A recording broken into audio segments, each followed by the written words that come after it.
السلام علیکم ورحمۃ اللہ وبرکاتہ۔ دوستو، آج ہم جماعت ہفتم کی سائنس کی کتاب سے چوتھا سبق حرکت اور وقت، اس سبق کے اہم پوائنٹ جانیں گے۔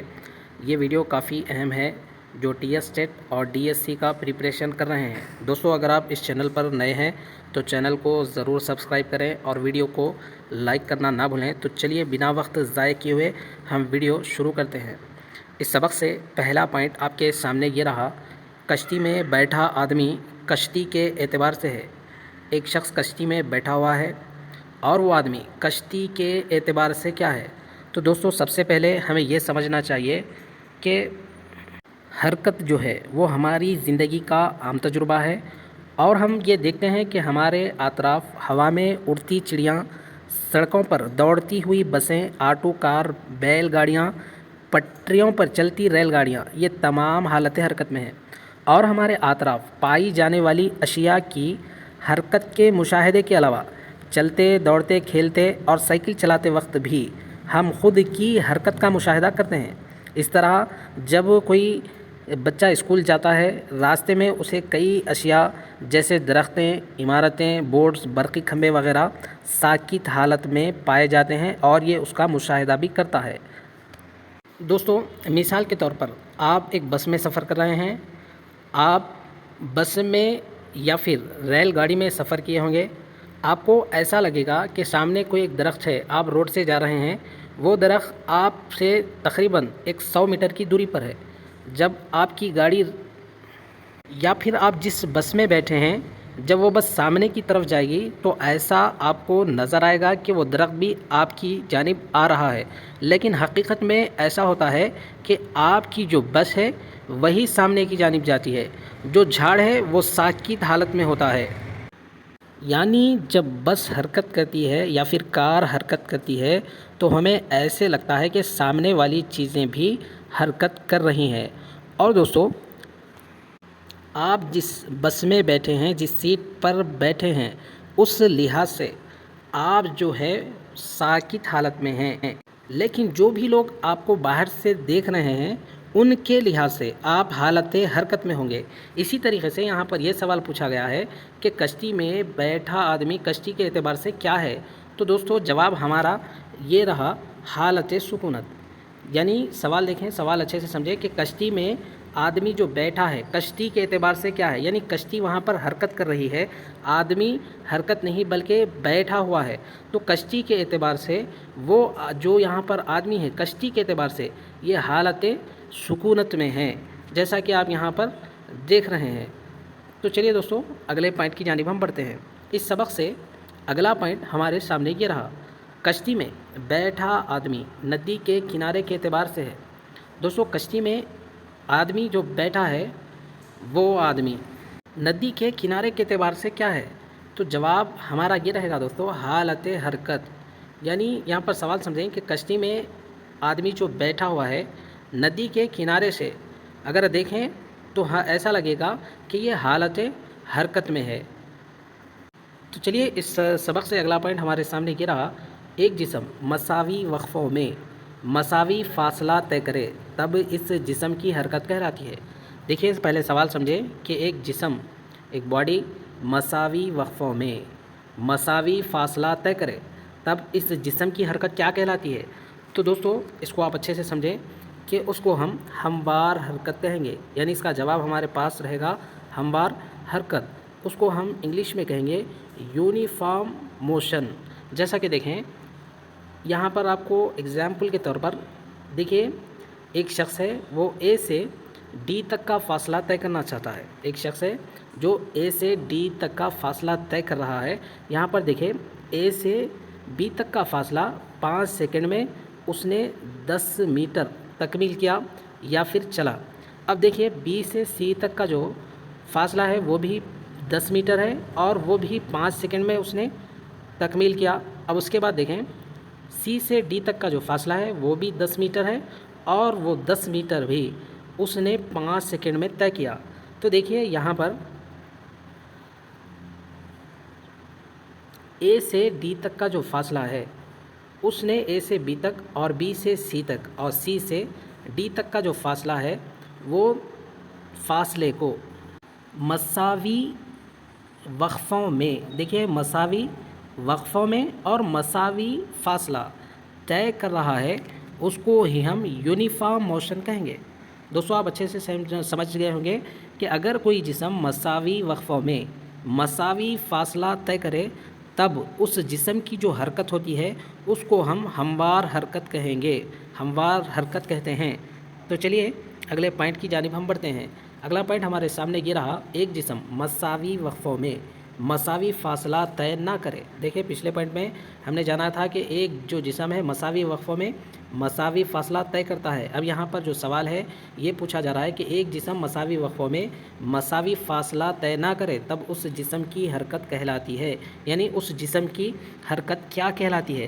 تو جواب ہمارے سامنے یہ رہا، غیر ہموار حرکت۔ اس کو ہم انگلش میں کہیں گے نان یونیفارم موشن۔ جیسا کہ آپ یہاں کو کار نظر آ رہی ہے، اگر یہ کار یہاں پر ٹرننگ پوائنٹ پر آئے گی، اگر یہ کار کی سپیڈ 60 کی سپیڈ سے یہ کار چل رہی ہے تو یہ ٹرننگ پوائنٹ پر جو کار ہے اس کی سپیڈ 40 بھی نہیں بلکہ اس سے بھی کم سپیڈ میں، یعنی مساوی وقفے میں مساوی فاصلہ یہاں پر طے نہیں ہو رہا ہے۔ اس کی وجہ کیا ہے؟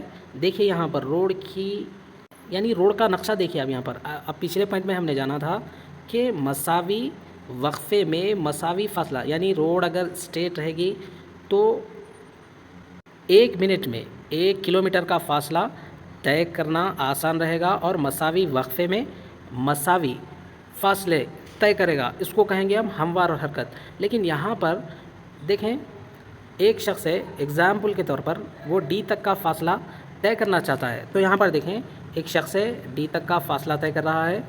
دیکھیں اے سے بی تک کا جو فاصلہ ہے 10 میٹر اس نے طے کیا 5 سیکنڈ میں، اور بی سے سی تک کا فاصلہ ہے 20 میٹر، یعنی اس نے بی سے سی تک کا جو فاصلہ ہے 20 میٹر اس نے فاصلہ طے کیا، وہ بھی 5 سیکنڈ میں۔ اب یہاں پر دیکھیں سی سے ڈی تک اس نے 5 سیکنڈ میں 5 میٹر کا فاصلہ طے کیا۔ یہاں پر دیکھیں اونچ نیچ ہو رہی ہے، تو اسی کو ہم غیر ہموار حرکت کہیں گے، اس کو ہم انگلش میں نان یونیفارم موشنز کہیں گے۔ تو دوستو اس سبق سے دیکھیں اگلا سوال یہ رہا، گھڑی کے کانٹوں کی حرکت، معینہ رفتار سے پنکھے کی حرکت، زمین کی گردش کی حرکت، اس کی مثالیں ہیں۔ دوستو گھڑی کے کانٹوں کی حرکت اور معینہ رفتار سے پنکھے کی جو حرکت ہوتی ہے اور زمین کی گردشی حرکت کس کی مثالیں ہیں؟ تو جواب ہمارے سامنے یہ رہا، ہموار حرکت یعنی یونیفارم موشن۔ کیونکہ دیکھیں گھڑی کے کانٹوں کی حرکت جو ہے مساوی وقفیں مساوی فاصلہ طے کرتی ہیں، اور معینہ جو پنکھے کی رفتار ہوتی ہے وہ بھی مساوی وقت میں مساوی حرکت کرتا ہے، اور زمین کی جو گردشی حرکت ہوتی ہے وہ بھی مساوی وقت میں مساوی فاصلہ طے کرتی ہے۔ اس کے بعد جو ہے اگلا سوال ہمارے سامنے یہ رہا، ہوا میں پتنگ کا اڑنا، بھیڑ میں سائیکل چلانا، مکھی کی حرکت، اس کی مثالیں ہیں۔ دوستو ہوا میں پتنگ کا اڑنا، بھیڑ میں سائیکل چلانا، مکھی کی جو حرکت ہے اس کی وہ کس کی مثالیں ہیں؟ تو جواب ہمارے سامنے یہ رہا، غیر ہموار حرکت یعنی نان یونیفارم موشن۔ دیکھیں ہوا میں پتنگ کا اڑنا، یعنی ہوا میں پتنگ کا اڑنا وہ نان یونیفارم موشن میں ہے، اور دوسرا بھیڑ میں سائیکل چلانا، اس کی وجہ کیا ہے؟ بھیڑ میں جب کوئی سائیکل چلاتا ہے تو اس کی رفتار یعنی وہ فاصلہ جو طے کرنے والا ہے اس کی رفتار میں کمی آئے گی۔ اس کے بعد دیکھیں دوستو مکھی کی حرکت، مکھی بھی جو حرکت کرتی ہے وہ کسی وقفے میں کچھ حرکت کرتی ہے اور کچھ حصے میں الگ حرکت کرتی ہے، اس لیے جو ہے یہ نان یونیفارم موشنز میں آتی ہیں۔ اس کے بعد اس سبق سے اگلا پوائنٹ ہمارے سامنے یہ رہا، حرکت کی قسمیں ہیں۔ دوستو حرکت کی کتنی قسمیں ہیں؟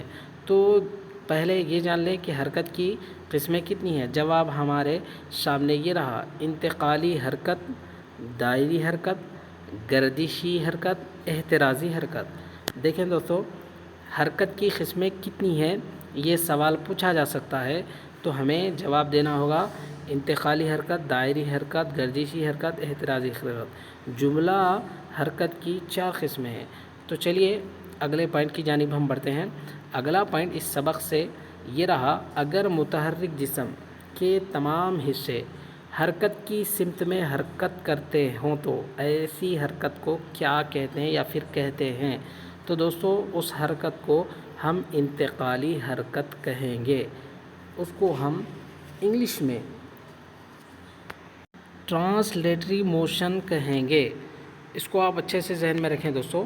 تو چلیے اگلے پوائنٹ کی جانب بڑھتے ہیں۔ کار کی حرکت، ریل گاڑی کی حرکت، یہ حرکت وغیرہ ہیں، یعنی کار کی حرکت، ریل گاڑی کی حرکت کون سی مثالیں ہیں یا پھر کیا ہیں؟ تو دوستو جواب ہمارے سامنے یہ رہا، انتقالی حرکت۔ دوستو اچھے سے ذہن میں رکھیں، کار کی حرکت، ریل گاڑی کی حرکت وغیرہ یہ جو ہیں انتقالی حرکت ہے۔ اس سبق سے اگلا پوائنٹ دیکھیں، اگر جسم انتقالی حرکت کے ساتھ خط مستقیم میں حرکت کر رہا ہے تب اس کو کیا کہتے ہیں؟ دوستو ایک جسم انتقالی حرکت کے ساتھ خط مستقیم میں حرکت کر رہا ہے تب اس کو کیا کہتے ہیں؟ تو جواب ہمارے سامنے یہ رہا، مستقیمی حرکت۔ اس کو ہم انگلش میں کہیں گے ریسٹیلینر موشن۔ اس کو آپ اچھے سے ذہن میں رکھیں، جیسا کہ یہاں پر دیکھیں مستقیمی حرکت، ریسٹیلینر موشن، جیسا کہ یہ آرمی کے جو لوگ ہیں یہ مستقیمی یعنی انتقالی ایک مقام سے دوسرے مقام جا رہے ہیں لیکن وہ مستقیمی حالت ہے، تو اس حالت کو ہم مستقیمی حرکت کہیں گے۔ تو چلیے اگلے پوائنٹ کی جانب ہم بڑھتے ہیں۔ اگلا پوائنٹ اس سبق سے یہ رہا، اگر جسم، دیکھیں اگلا پوائنٹ ہمارے سامنے یہ رہا، اگر جسم انتقالی حرکت کے ساتھ منحنی راستے پر حرکت کر رہا ہے تب اس کو کیا کہتے ہیں؟ دوستو اگر جسم انتقالی حرکت کے ساتھ، یعنی جسم حرکت کر رہا ہے اور جو حرکت ہے وہ انتقالی حرکت کے ساتھ منحنی راستے پر حرکت کر رہا ہے تو اسے ہم کیا کہیں گے؟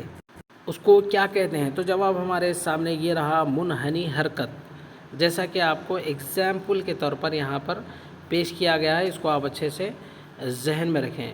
تو دوستو انشاءاللہ العزیز اس سبق سے جو بھی اور باقی کے اہم پوائنٹ بچ گئے ہیں اگلے حصے میں پیش کیے جائیں گے۔ تو چلیے پھر ہماری اگلی ویڈیو میں ملاقات ہوگی۔ السلام علیکم، اللہ حافظ۔